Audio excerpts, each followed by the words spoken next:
of sports and get you caught up to speed in what was happening. Last night, in a smoky parlor, an elite group of IPA and EPA fans fought and toiled and burned the midnight oil to deliver the best segment in all of sports media. It's an honor, it's a privilege, it's a contractual obligation.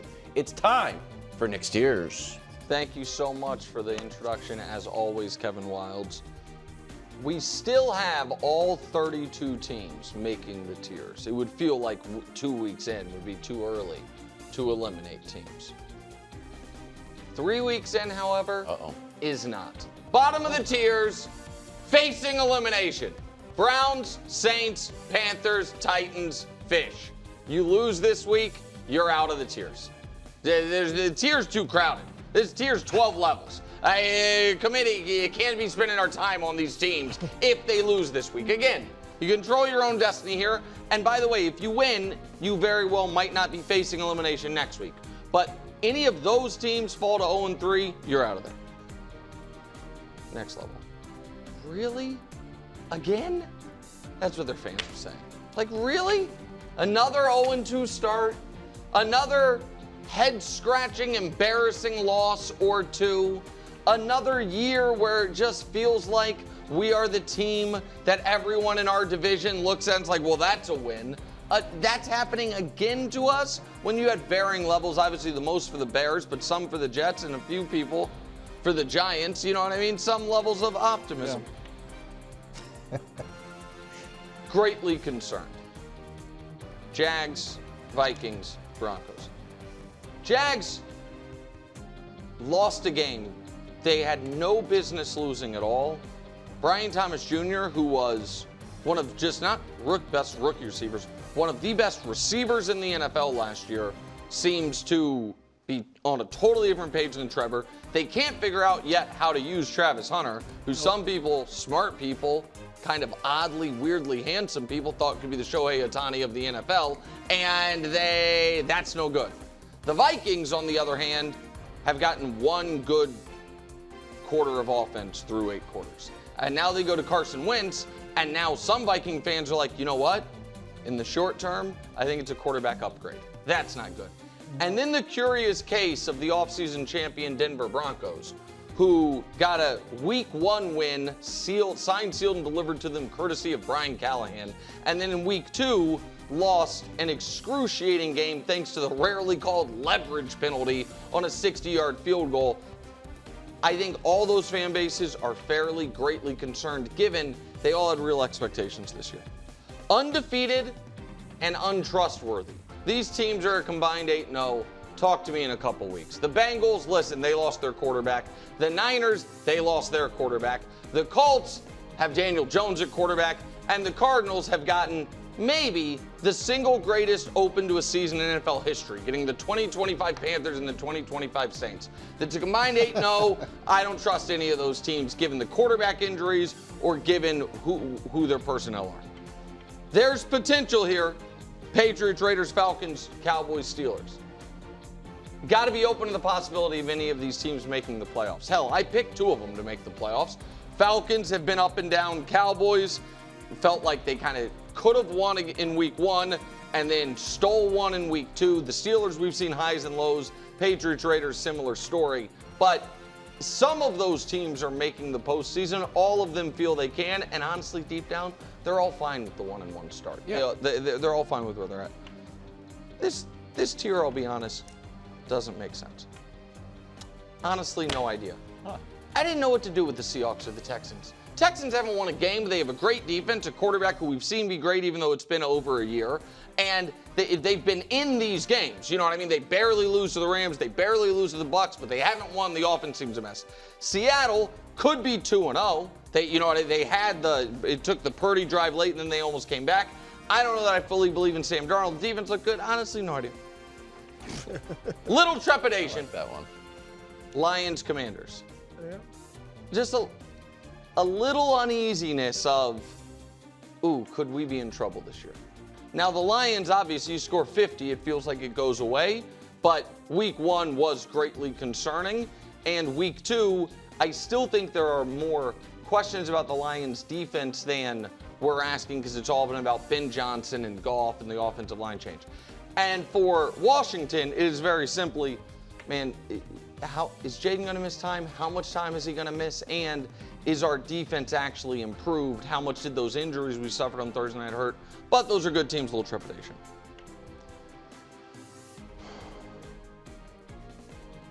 Unfamiliar territory.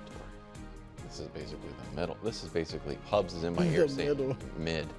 You could just put mid in there. Wow. And that's a compliment. Mid's one. Right, they're not even mid yet. Lost 3 in a row. Oof. Yeah. Well, they've lost 2 in a row. This whole 3 in a row thing, the Well, reason it none of is the 3 records in a row. is that Technically. Texans have lost 3 in a row. Yeah, similar. here's the deal, guys. They're 0-2. They have lost 3 in a row. Wilds pointed it out. I will reiterate it. And since walking off the field in the Arrowhead Invitational to head to their 5th Super Bowl in 6 years and 3rd straight, they've played 180 minutes of football. They've led for less than 3 of them. They haven't looked like the Chiefs in 3 games.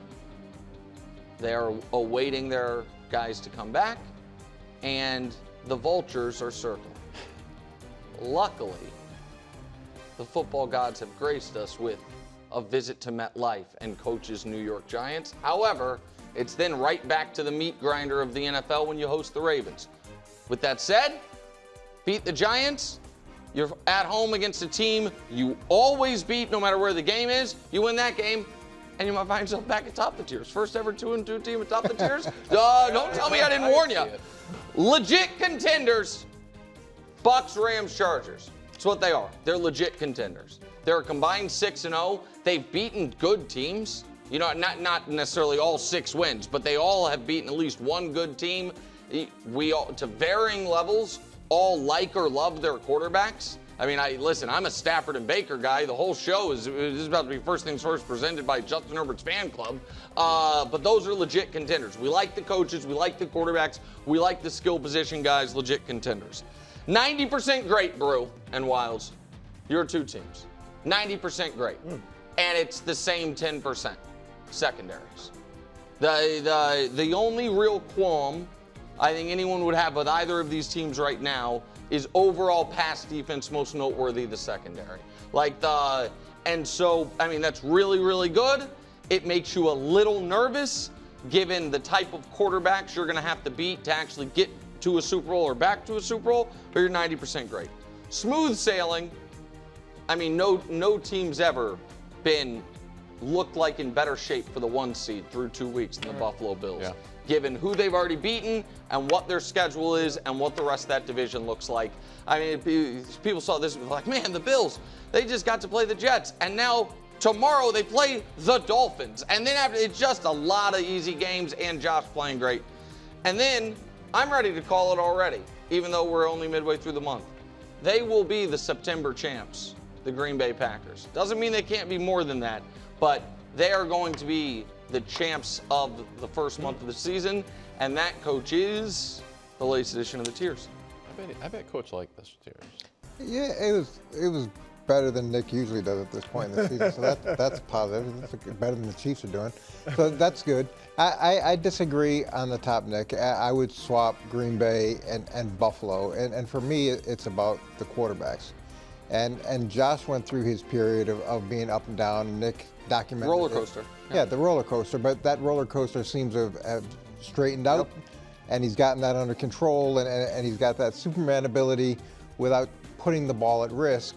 Where when you look at Jordan Love, it's a different formula. He's very streaky, and this is what I mean. I've looked over the course of his career, when he's hot, it's A+ games. Look at his record. It's 15-3. Go right on down the line. 40-2 touchdown interception ratio. Every statistic is great. So it's either an A+ game, but when he has his B or less games, and there's thankfully a little bit more B games than there were C games. Early on, those games were typically C's. He's 2-10, 57.2 completion percentage. You see the yards per game go down a little bit, yards per pass, and the TD to interception ratio is dramatically different. And to me, he's not off that roller coaster. And even in the first 2 games, there were balls that could have been intercepted, easily intercepted, that were dropped or mishandled. And as much as Nick has a love affair with Micah being there, Micah unfortunately can't throw the ball, and it's going to come down to the quarterbacks. And Gosh. Silly me. me, I think the whole team matters. I'm a defense guy. Look at Coach. He's so far Justin, from a who's the defense best? guy. Who's the better quarterback? Oh, I mean, it's so typical Coach. Well, I mean, it's pretty dramatic. So listen. And he'll hit. He's hot right now, and then we'll hit that next streak. Can we put where everybody's Coach's going, graphic back what's up wrong real with, quick? What's wrong with Green Bay? So, no, Coach, if we can put Coach's graphic up, that is stunning because a passer rating between 85 and 100, like 85 to 99, is like solid. You know what I mean? Good game. So it's really noteworthy. He only has 5 of those ever. You know what I mean? He has 18 awesome games, 12 mediocre to bad games, and only just 5. So I think that is just a And that discrepancy that 84, he's just recently later in last year. Prior to that, it was into the 80s. Yes, it was all the 70s or low. That's right. But that's Coach. I agree with your general sentiment because it's why I've said I think Jordan Love's the most interesting player in the NFL this year. Because if he doesn't have to be great, if he is just good, I think they're the best team in the league. And so, they can be the best team in the league. And it's interesting when you watch him because once he gets confident and he's rolling, it's red hot. But if he's shaky early, then goes the other way, and he doesn't seem to be able to dig his way out of that hole. Well, Coach, that was the old J-Lo. The new J-Lo is here, and they should be atop the tiers. I'm fine with that. Speaking of old and new, I am going with Danny Dimes and the Colts moving up. Nice. I think they should look. I think your names as always are great. Your name. Who came up with the headline? It's Indiana Jones will put Nick in the temple of doom. I like it. That is a Christina special. That's quality. Unless he got it from Christina. Indiana Jones. Is that what they're calling Daniel Jones? Indiana It's up there. It's out. It's out. I didn't come up with it, All but right, go ahead. it's Sorry, out you were there. complimenting the tiers names. No, the tiers names are always good, Yeah. but you got some teams not where they should be. So good. The Colts, they definitely should be ahead of New England, and I know you love them, but you're Raiders, all right? And I'm not so certain they shouldn't be up 2 tiers, all right? Honestly, no idea. Here's the thing. That's where they could go. They're number 2 in the league in total offense. Yep. All right, let's give them some credit. Number 4 in points per game, scoring offense. They haven't punted, as Coach said yesterday, yet. I mean, you got to give them some credit for that. They got the best, right now, the leading rusher in the league, and he's not the best running back in the league, but Jonathan Taylor is a very good running back. Right, he could lead the league in rushing this year. Obviously, Danny Dimes, Indiana Jones, whatever they're calling him now, he can run the football. And the defense hasn't been bad. They shut down the pop lockers in Miami, all right? And, Denver, before the season, everybody thought they were going to be good. They beat them. And here's the thing. I think most of us, and I picked them last in the division, but I think most of us thought around the quarterback, they actually have some talent. If they could just get decent quarterback, which we didn't think they'd get, but if Danny Dimes can be like above average, not this good, I don't expect him to remain this good, but if the drop-off isn't like he just doesn't turn into a pumpkin, they've been 17-17 over the last 2 years with horrific play at quarterback. So if he can be above average, they should move up. Do you think pumpkin mode is on the board for Daniel Jones? Because I don't. What? Nick? Hold on. What do you mean you don't? I don't.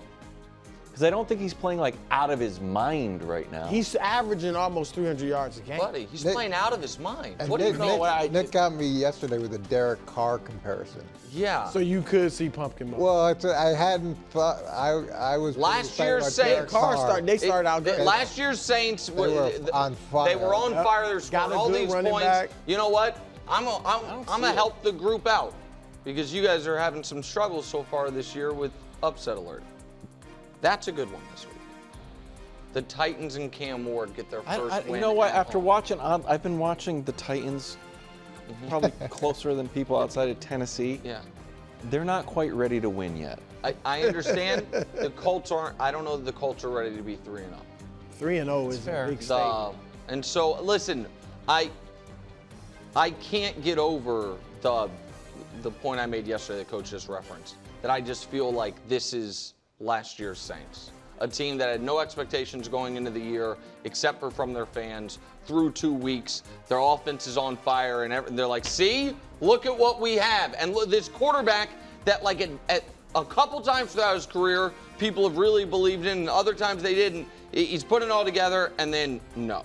And the fact that you're saying you don't think pumpkin mode is, you know what I think table. is the great elixir to pumpkin mode? Like if you ever feel like you're like, oh, I'm going pumpkin, you can come like, I'll save you. Running. Correct. A great running back.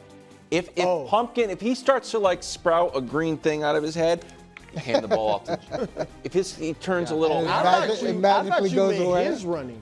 Well, his he run. can run Well, his too. run. But I would prefer to give it to Jonathan Taylor. Right. Like that's why Sam Darnold's like, oh, if I don't have this, we're in pure PM pumpkin mode. Okay, got it. Thanks, buddy. PPM. Pure pumpkin mode. Pure pumpkin mode. You don't want to go there. No, you don't. You get a little jaundice. We get it, buddy. I'm putting the Lions. I'm moving the Lions. Where did I move the Lions up against? Oh, right next to the Ravens. It's a nice little tease for the game. Ooh. I thought that look. That's too much. Well, here's the thing.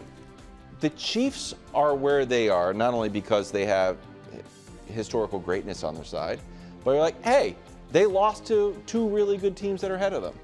Lions lost to the very best team. So I feel like you should get a little bit of credit for that on the road. Then they took the Bears down, and they look like the old Lions. And Goff didn't come out like, we're like, I don't know, can they be any good? Goff's like, yeah, I guess what I'm going to do? I'm going to throw 5 touchdowns. So it wasn't like, let's barely win. The offense got on track in a major way. 5 or more touchdowns, or more seems like a lot, Josh, gee whiz. 5 or more passing touchdowns, no interceptions. It's just Goff and Lamar. So I kind of, 2 peas in a pod. They're playing each other. The rest of the NFL, 3. Scoring 40, most games since 2023. Lions and the Ravens. They're together. Bills and the Cowboys are sitting there. And since last meeting, which was a blowout, the Lions have actually have the best record in the league and scored the most points. I also wonder how much of this game is about the Lions trying to. What, buddy? Buddy, you got to say what you're I don't trying quite to have it yet. Well, then that's what the prep's for. Yeah, I know, but I came in late because I had to go. A big pregnant pause. Yeah. Who's the real bully in this matchup? Oh, okay. That's what I'm trying to figure out, because the Ravens do get in there and bully teams and blast teams and like. Yeah, but the Lions Dan the Man Campbell. And the Lions do too. But part of me thinks that one team will wither if the going gets tough and the other team won't. Well, I mean that. Really? Well, So there's in the playoffs in that Bills game. Even if the Lions get down, if they're up big, they might win. Here's the thing, and this is my pushback. If we show that where you had the Lions tier up, that I know there's been a lot of talk, the last couple of years about margin of victory and blowing other teams out. And there was a lot of talk focused on the Chiefs, like close wins, whatever. As Lions blew a lot of teams out. Ravens obviously blow a lot of teams out.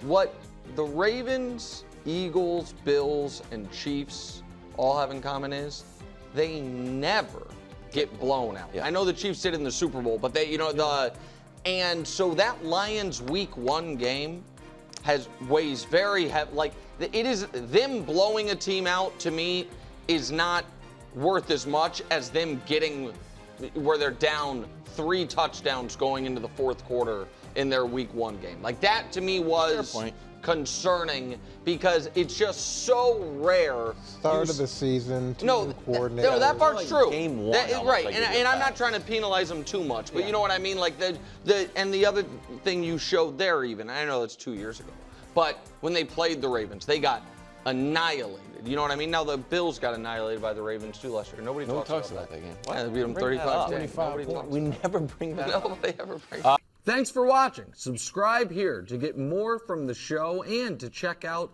clips from other shows on FS1.